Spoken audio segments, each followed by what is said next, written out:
Aizvadītajās brīvdienās Kalupes skola svinēja savu 160 gadu jubileju.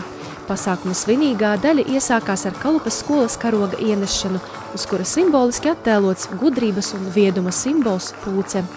1859. gadā Kalupē priesteris Silvestris Beinerovičs nodibināja draudzes skolu.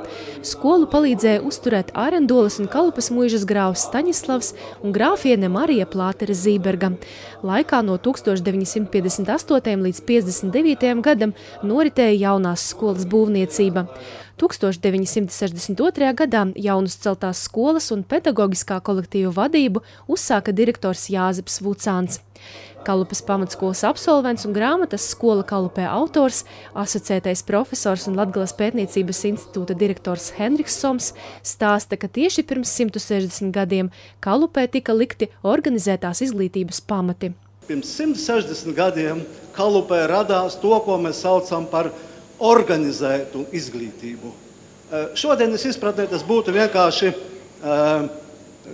projekts. Projektā iesaistītās personas mēs šeit redzējām. Ja? Grāfs, Staņislavs, grāfiene Marija un skolotājas divas, ļoti svarīgi. Tika attaicinātas speciāli divas skolotājas, uz tā citu vienu sauca par Mariju, to mēs zinām, Marija Stivriškā.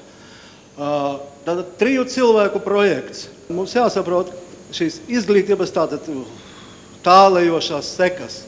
Jā, ko nozīmē gudrs, bagāts cilvēks. Viņš pirmkārt ir izglītots. Kur ir izglītība, tur arī turība.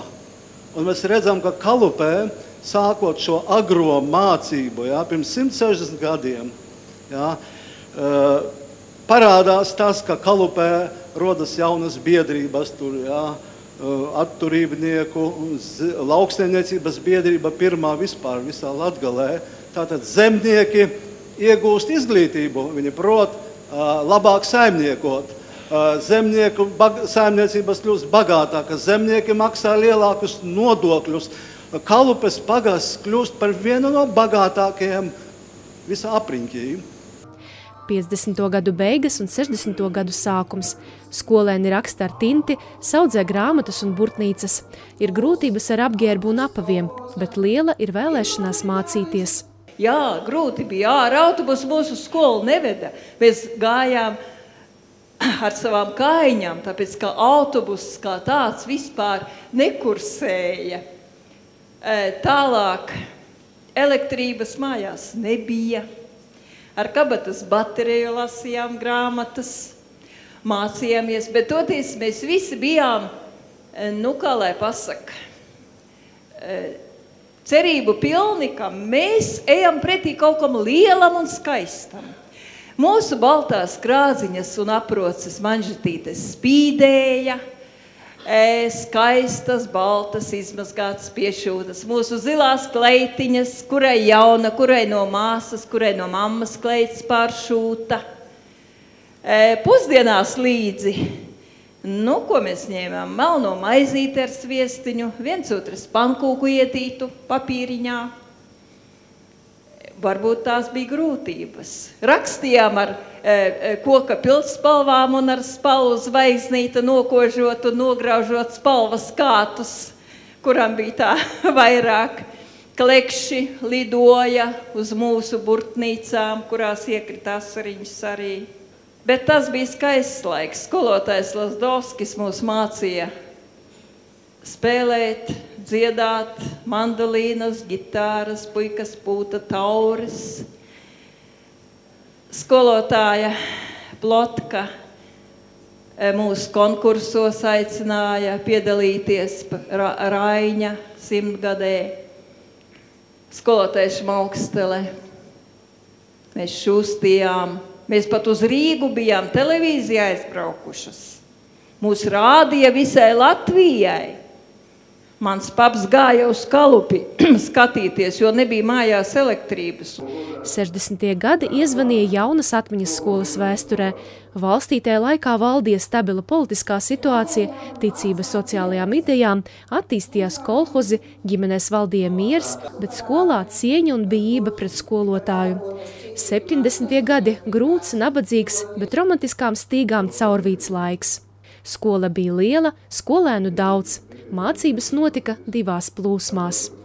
Laiks, manuprāt, bija ritmiskāks, optimistiskāks mazliet, cilvēki vienkāršāki, attiecības vienkāršākas savā starpā.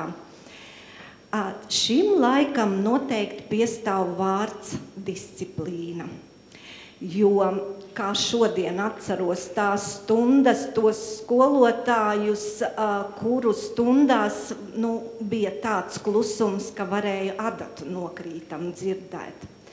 Un arī starpbrīži bija organizēti, mēs rokās sadevušies pāros, staigājām pa skolas garajiem gaiteņiem un skolotāji mūs uzraudzīja stāvot pie palodzēm. Tam laikam nebija raksturīgs vārds tiesības, tam laikam bija raksturīgs vārds pienākums.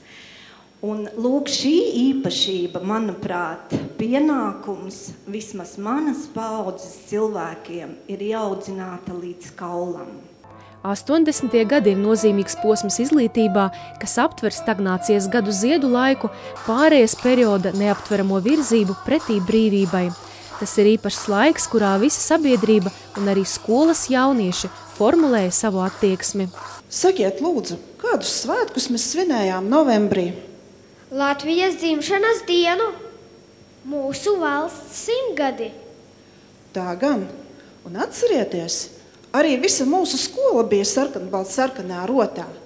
Bet, ziniet, bija laiks, kad mēs nedrīkstējām lietot savu karogu. Nedrīkstējām svinēt lieldienas, Ziemassvētkus. Kā nedrīkstējām? Jums nebija Ziemassvētku? Nebija gan, bet tad mūsu skolā ieradās tieši ķekatnieki, kuri visiem parādīja, kā svētkus svinēja sendienās. No kurienes viņi uzradās? Viņi nenāca no tālienes. Tie bija mūsu pašu skolas drosmīgie skolēni un skolotāji. Un kas bija tālāk? Tālāk, vairākās Latvijas pilsētās un ciemos, sākumā gan slepus, debesīs uzvijās sarkanbaltsarkanie karogi. Vai tie tur palika? Sākumā nē. Diemžēl dažiem tas nepatika, un tiem neļāva palikt. Tad kādu dienu virs mūsu skolas uzmirdzēja auseklītis, neatkarības simbols. Atmiņās par tālo skolas laiku dalījās skolas absolvents, latviešu indologs un literatūras zinātnieks Viktors Ivbulis. Es esmu sajūsmā par to, ko redzu. Tāda skolas ēka, stadions, tāds uzvedums. Protams, direktori ļoti lieli nopelni šajā lietā. Tas viss netop pats no sevis.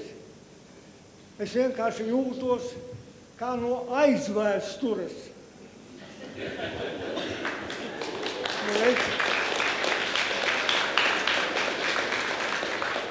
Kādos apstākļos es tad dzīvoju, mācījos.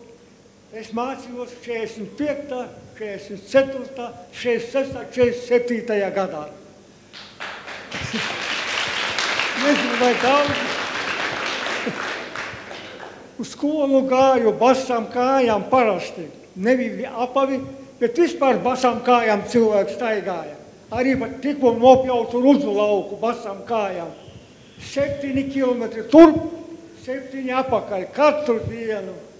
Un laimi, bezgala laimīgs es biju, ka man bija kur iet.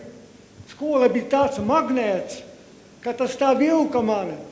Un es esmu milzīgi pateicīgs skolai, ka es turpināju visu mūžu mācīties un mācos vēl šodien. Pasākumu ar muzikālo pavadījumu, skaņdarbiem uz dažādiem mūzikas instrumentiem, dejām un dziesmām skaistināja nākamie absolventi, 9. klases skolnieki. Skolu jubilejā sveica absolventi, esošie un bijušie skolotāji, blakus pagastu skolu direktori un Daugavpils novada domes vadība. Video sveicienā apsveicēju pulkam pievienojās ilggadējais skolas direktors Jāzeps Vucāns. Gremdēties atmiņās absolventi varēja, apskatot veco laiku fotogrāfijas, savukārt pēcāk tikās uz deju grīdas, lai kopā iegrieztu nevienu valsi. Lai skolas nākamajos dzīves gados piepildās absolventu vārdi, lai pēc iespējas ilgāk Latvijas skolu kartē būtu ierakstīts Kalupes pamatskolas vārds.